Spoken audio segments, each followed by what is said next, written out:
Allow me a supplementary question which is related with the previous one. In the last few years, some historians strongly believe that we have to review the history of World War I. To my mind, the latest book of Mr. Clarke, under the title Sleepwalker, consists a good example of this revisionist trend in historiography.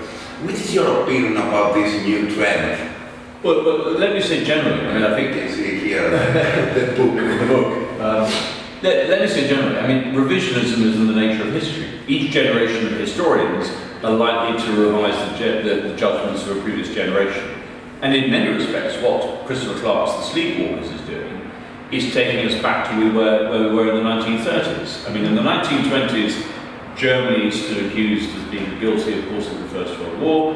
By the 1930s, that argument had been eroded. The general argument by then was this is a collective failure of international responsibility. In the 1960s, Germany's guilt was restored by Fritz Fischer, and we're now in a position at the beginning of the 21st century where Germany is not guilty anymore.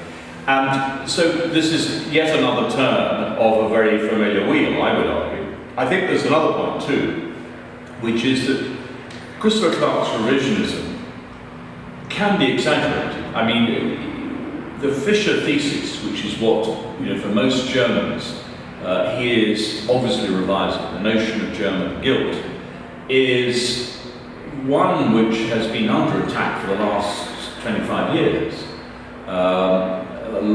A great many historians have been saying, well, we do need to think about what other parties to this war are doing, what's happening in the other cities of Europe in July 1914. And in particular, would argue, and I would certainly have argued, that we should look at Vienna and Austria-Hungary. It's Vienna that decides to go to war, quite consciously and deliberately. There's no controversy about it. The documentary trail is very clear. The real point, of course, is what they're embarking on is a limited war against Serbia rather than a world war. They don't have a concept. So, do you think that the goal of Austrian government is to have a local war with Serbia? Yes, absolutely. Not an extended war with the Russian Empire? Absolutely. He knows it can't win that war. I mean, if you look at Konrad von Hötzendorf's mobilization, what is he doing? He's mobilizing for a war against Serbia.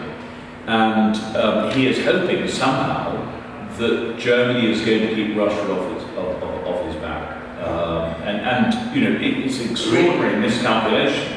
Of course, Austria-Hungary is aware of the risk from Russia, but